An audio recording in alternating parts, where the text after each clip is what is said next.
Mangwanani akanaka muri yeZimbabwe, tinokuchingamidzai zvekare kune chimwe chirongwa pano paZim Facebook Secrets and Confessions. Tadzoka zvekare nemamwe mamessages. Rekedzai tibva tapinda mumamessages edu. Tadzoka takakubatirai message yedu yekutanga yakamira sekudai so: hanzi makadi zvenyu mukoma, ndinokumbirawo kuti munge muchindiposterawo nyaya yangu makaviga chitupa changu. Ininiwo ndinoitawo zvekubetsera, ndiri n'anga, ndinogarawo muno muHarare. Saka ndakadzidziswawo neumwe bhururu wangu uyo wandakasangana naye patainge tiri kubira, mainge muri mugore ra2017. Iye anoitawo zvekurapa. Pamakore acho iwawo pandakasangana naye ainge achiri kurapa ari kuSouth Africa. Saka anoti akasangana nemamwe maNigerian avo vakamudzidzisa mhiko dzaakazondidzidzisa. Mhiko idzi dzinonzi spiritual dependency. Saka spiritual dependency zvinoreva izvo kuti munhu uyo anenge auya mudare mako, unenge uine bhuku raunonyora mazita evanhu vose avo vanouya mudare mako uchizovabatsira. Saka wanyora sekudaro unoita timetable yekuti pagore munhu anofanira kuti ange achizodzoka kudare kwako rungani. Saka unogadzira timetable zvekuti mumusha mako hamumbofi makapinda nzara, nekuti vaya vanenge vakambouya maybe 4 months ago vanouya iwo mwedzi uno vobva vachizosiyawo mari, then vozouyawo futi after 4 months. Pa4 months idzi panenge paine vamwe vanenge vachingouya vachingosiyawo mari mumatare ako, kuitira kuti upenyu hurambe huchingofamba huchienderera kumberi. Saka ndakamboenda kuSouth Africa ndikanoshanda. Ndasvika kuSouth Africa zvinhu zvangu hazvina kundifambira zvakanaka, semunhu wekuti takangokurirawo mazviri ende tinoziva kuti chivanhu chiriko. Pandakangoona kuti zveSouth Africa zvainge zvaramba, ndakabva ndatoziva kuti pandiri painge paine chivanhu chainge chifanira kuti chinge chichigadziriswa sezvandainge ndakamboudzwa mukukura kwangu. So vabereki vangu ivo vakangokurirawo kuGokwe, uye zvekare kuGokwe ndokumusha, asi baba vangu vainge vari mupurisa kwava kuchizouya nebasa muHarare. Saka ndo matakazokurira zvedu muHarare. Iniwo pandiri pane mhepo iripo yasekuru vangu, handina kumbogara ndakavaona sekuru, uye zvekare sekuru vangu ava vainge vari n'anga yemandiriri, vaita zvekurapa. Saka ndakachizodzoka kubva kuSouth Africa muna 2014 ndo pandakatanga kupinda mumatare ndichibatsira vanhu. Saka makore ose iwawo kuzonosvika ndichizosangana nabhururu wangu uyu mugore ra2017, pose ipapo ndainge ndichingoitawo zvekungobatsira zviri normal. Matare angu awo andinoita ndiwawa ekuti kunenge kuine vakadzi vanenge vachida kugadzirisirwa mapepa avo, kana vaine vanhu vavo vavanenge vachifambidzana navo vari kunyika idzo dziri mhiri kwemakungwa kana kuSouth Africa. ndo vanhu vandainge ndichibatsira, uye zvekare ini mudare mangu handisarudzi. Kunyange ukauya kwandiri uchiti sekuru, as long as wandibudira pachena woti sekuru ndine murume wandiri kufambidzana naye, asi murume iyeye haasi murume wangu, ndinokugadzirira zvekuti kana mukadzi wake anoramwa musha wake ogotoenda, iwewo wotosara uchitoroorwa nemurume iyeye. Saka matare iwawo anenge achida kuti unge uchizova munhu anenge achipota achishandisawo mishonga as in kunorombera, nekuti hazvisi nyore kuti unge uchidzinga umwe mukadzi pamba pake naiyewo ange achitosimuka achitoti zvechokwadi zveimba iyi iniwo ndazvitadza, then iwe unge uchizouya uchizogara pamusha ipapo, musha unenge wasiyiwa neumwe mukadzi. Saka ndakati ndadzidziswa mhiko ndikabva ndachizotanga kuita saizvozvo. Kubva gore iroro kusvika pari nhasi handizivi chinonzi nhamo, nekuti makore acho iwawo apo pandainge ndichishanda zvainge zviine chokwadi mukati. Nditoriwo nenguva yekuti nhamo yaitopinda mumusha kutoshaya chekubata nevana, asi kubva ipapo pandakatanga kuitawo mhiko idzi ndakabva ndatanga kuona kuti upenyu hwacho hwainge kwava kutoita senani motikari, ndikatotengawo motikari zvechokwadi, uye zvekare vana vangu vanotoendawo kuzvikoro zvemhando yepamusoro. Izvezvi ndine wangu mwanasikana uyo ari kumhiri kwemakungwa. Ndakatokwanisa kutowanawo mari yekuti ange achienda kunodzidza kumhiri kwemakungwa. Ndakavhurawo makambani angu akati wandei andiinawo muno muzimbabwe, zvekuti kunyange zvikanzi nhasi uno ndasiyana nazvo izvi zveun'anga zvekurapa, aiwa ndinongoramba ndichingoenderera kumberi neupenyu. Saka zvandinongoita ndizvozvo, munhu anoti kana akauya akanyora zita rake mune rimwe bhuku, iro ibhuku rematare ringori normal, onyora zita kuitira kuti tinge tichizochengetedza marekodzi. Ndinozoti kana ndasara nevana kana kuti neavo vandinoshandidzana navo, tinobva tachizotora zita riya tinorikopa tobva tachizorisa mubhuku umo matinochengeta mazita awo atinozoshandisa mumhiko. Saka zvatinoita mukoma ndezvekudai, tinowanzokuenda kumakuva. Kana taenda kumakuva tinonodana mazita evanhu avo vatinenge tichida kuti vange vachizodzoka, vange vachizosangana nematambudziko. Saka mamwe matambudziko acho aunosangana nawo matambudziko awo ekuti zvinhu zvinotokuomera, ende uchitofamba unokwanisa kutokudzwa kutoti matambudziko ako kuti anga achipera une munhu akambokubatsira, ndiye anokwanisa kukupedzera matambudziko iwawo. Saka unokwanisa kunge wakauya mudare mangu uchida kana murume wemunhu, ndobva ndakugadzirira kunyange uri mukadzi wemunhu uchiti murume wako zvimwe kuda ava kuita zvana marwei, ndokugadzirira paya zvinhu zvako zvobva zvachizoita. Asi paunozodzoka kwandiri, it's either unodzoswa une urwere hwaamai kana iwewe kurwara kana kuti murume wako kurwara, ende ndobva ndakugadzirira zvekare paunozodzoka futi unenge uchidzoka uine rimwe dambudziko raunenge uinaro, raunenge wava kurwidzana naro kuti ringe richipera kana kuti kubasa unokwanisa kutombomiswa. Asi ndinongokuita kuti unge uchisangana nematambudziko ekuti unokwanisa kuwana mari yekuti unge uchizondibhadhara uchingobuda mudare mangu, kana kuri kunzi kubasa unenge wakambomiswa, kana kuti mapepa ako, zvichinzi mapepa ako kuti ange achibuda zviri kuti netsei, uchingobuda mudare mangu kana kuti wauya kuZimbabwe wava munzira uchidzokera, unokwanisa kutoreceiva angava ari maemail otokudzwa kutoti mapepa ako aita. Saka inini newe tinenge takatoita chitenderano kana kuti yavanoti spiritual covenant kunyika yemweya, yekuti kweupenyu hwako hwose unenge uchifanira kuti unge uchidzoka kwandiri. Kune avo vanovenga, handiti kunana chiremba here munongoramba muchingoenda for macheck up nemareview. Zvino dambudziko randakaona kwamuri vanhu vatema, kana mukabatsirwa mukaenda matoenda, hamudiwo kuzodzoka for a review. Saka munoti kana mukasazodzoka isu tinorarama sei? Hakusi kunzi tinenge tichizviitira kuti tine mwoyo wakaipa, asi tinenge tichitsvakawo chiraramo. Mudare mangu ndine nyoka. Nyoka iyi inoteverera munhu wose uyo anenge auya mudare mangu. Paya pandinoti mari yedare, uchinoisa mari yedare pasi, nyoka iyoyo unenge watoipa mvumiro yekuti iri mvumiro yekuti inge ichizokutevera muupenyu hwako. Hakusi kunzi inoita kuti usangane nemaproblems, asi iyo ndiyo inondiudza kuti munhu uyu pari zvino upenyu hwake hwakamira sekudai. Saka usiku nyoka iyi zvainoita inopinda mubedroom mangu mukoma.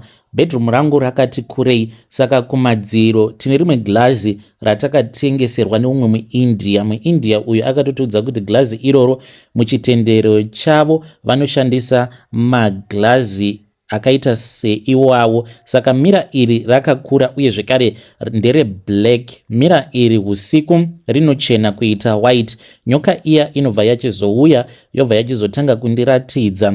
Ndinoona makastoma angu ose, munhu angava ari kuSouth Africa, kuUK, kupi, kunyange munhu anenge ari kumaruzeva, ndinotomuona zvose izvo zvaanenge achisangana nazvo, kungava kuri kubasa kana kuti achinetsana nemurume uyo waanenge akauya kwandiri achiti anoda kutorera umwe mukadzi murume wake urwere. Then ndinotoziva kutoti pasina kana nguva anotondibvunza kuti sekuru ndodzoka here, sekuru zvinhu zvacho zviri kuramba zvichingoita wese, sekuru please ndibatsirei. Iniwo kusaidi kwangu ndinobva ndatoita sekunge ndiri kutoshamiswawo nazvo, ndototi zvinoreva kuti tinofanira kuti tinge tichipinda mumatare zvekare. Ndine umwe mukadzi uyo wandashandidzana naye kubva muna 2018. Mukadzi uyu ane mari, handitauri hangu kuti aripi. Mukadzi uyu ane mari yakawandisa, saka ndakatoudzwa hangu ndiri mumatare kuti mhiko dzandakamuitira kana kuri kunzi akangowana murume anenge ari serious, akangoroorwa chete, kungonoti murume amubvisira mari kuvabereki vake, zvinoreva kuti mhiko dzose dzandakamuitira hadzizowani simba. Saka ndakamuitira mhiko pari zvino yekuti anosangana nevarume vane mari, but varume ivavo vanenge vari matsotsi nemari dzose dzavanenge vainadzo. Hakuna anombofa akanomubvisira mari, kana kuti uya anenge achinzwa kuda kunomubvisira mari, zvinhu zvake zvinotanga kumuomera. Angava ari matruck driver zvekare, ndinavo vamwe vanouya kumatare kwangu vandinotoziva kutoti ningi uya anofanira kuti ange achiuya pakati nepakati nepakati. Nevamwe profeti avo vandisingakwanisi kukuudzai zita ravo vanouya zvekare mumatare angu. Why am I confessing mukoma? Munhu pachezvako unofanira kuti unge uchizoreurura, nekuti kureurura chingori chinhu chakanaka. Ndiyowo confession yandiinayo. Kana mukaposta nyaya yangu muzondizivisawo, ndichange ndichizotevererawo ndiri mucomment section. Ndinogara ndakangoteerera chirongwa ichi. Vedare ndo message iyo yandakatumidzirwa ichibva kuna sekuru avo. Ngatizamei kuti tinge tichitaura navo sekuru ava mucomment section. Zvakangooma hazvo veduwe. Strange things indeed they do happen in this world. Regedzai tibva taenda panyedu inotevera. Nyedu inotevera yakamira sekudai so. Hanzi makadi zvenyu mukoma, ndinokumbirawo kuti munge muchindiposterawo nyaya yanguwo makaviga chitupa changu. Iyo nyaya yamakaverenga yamadzibaba vaya vaiti ivo pakunobhabhatidza vanhu vanoita zvemamarine spirit what. Ndakainzwa nyaya iyoyo mukoma. Iniwo ndakambodanana nevamwe madzibaba avo vanogara muno muJoburg.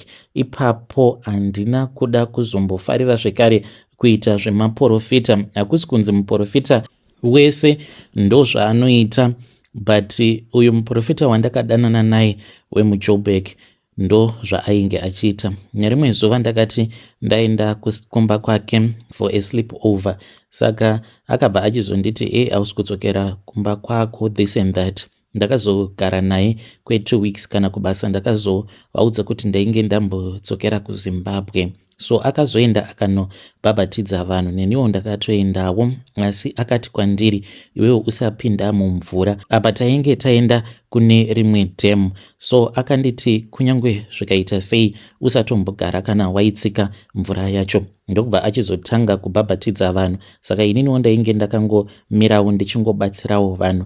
Vainge vakati one day mainly vainge vari vakadzi. Then later on after apedza kubhabhatidza vanhu akabva achizotanga kutora vanhu achienda achivaperekedza, because ainge atori nechikombi.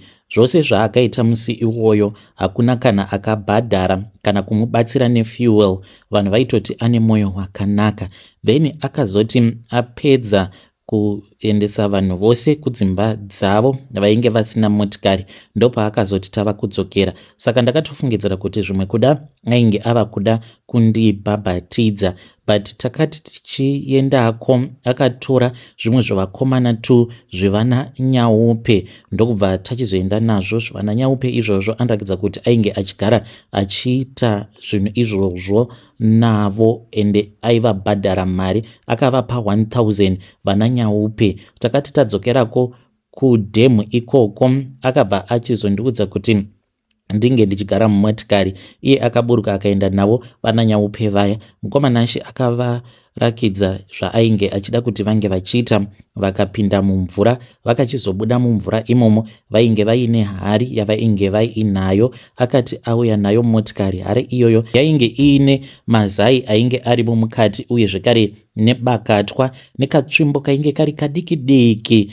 Akati ndisamubvunza ainge achazondiudza.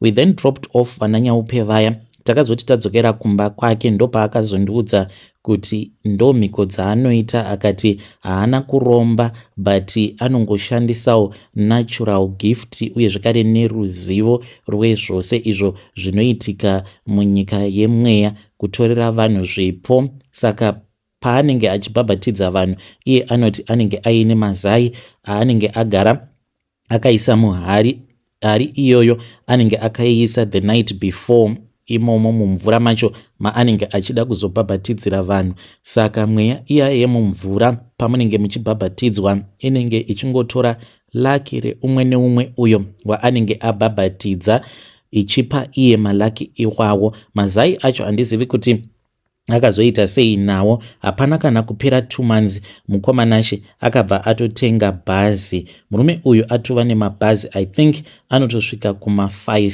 Ndichiri kutaura hangu naye but not too much.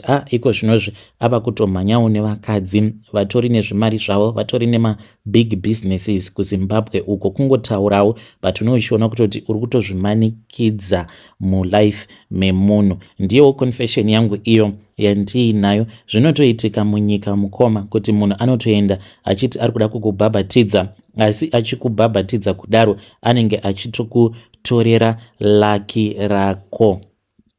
Vedare ndo message iyo yandakatumidzirwa ichibva kuna ichibva kuna vahanzvadzi vedu. Zvakangooma hazvo vedu we, ngatizamei kuti tinge tichitaura navo mucomment section. Strange things indeed they do happen in this world. Hanzi paya pamunenge muchibhabhatidzwa unokwanisa kutongotorerwa laki rako. Regedzei tibva taenda panyedu inotevera. Nyedu inotevera yakamira sekudai so. Hanzi makadi zvenyu mukoma, ndinokumbirawo kuti munge muchindiposterawo nyaya yangu makaviga chitupa changu. Ndauyawo pano ndiine confession yangu iyo yandiinayo. Confession yangu yakamira sekudai. Ininiwo ndinoda kureururawo kuti ndakanetsana nebest friend yangu. Takangonetsana nekanyaya kadiki mukoma and I regret. Saka pa next door pedu painge pachigara imwe Sangoma. Sangoma uyo ainge ari wechiZulu. Ndakangoti one day ndaboyekana ndikangoenda pamba pake ndikamubvunza kuti yainge iri mari kugadzirisa munhu. Ndakanzi kugadzira munhu yainge iri 300. Ndikamupa 300 rand iyoyo ndokubva atogadzirwa nen'anga yacho. Akabva achizonetsana nemurume wake akabaya murume wacho haana hake kuzofa but akakuvara akatogara muchipatara kwenguva refu, iye akabva asungwa. Ndozvandakaitawo izvi, Mwari ngavandiregerere. Vedare ndo message iyo yandakatumidzirwa ichibva kuna vahanzvadzi vedu. Zvakangooma hazvo vedu we, iye kuti watadzira munhu wamukanganisira life yake ubva wachizoti Mwari ngavandiregerere. Amenowo vedare kuti munozvionawo sei, zviri fair here zvinhu zvakadaro. Asi ngatitaurei navo mucomment section. Ngatisanganei zvekare mune zvimwe zvirongwa zvinotevera.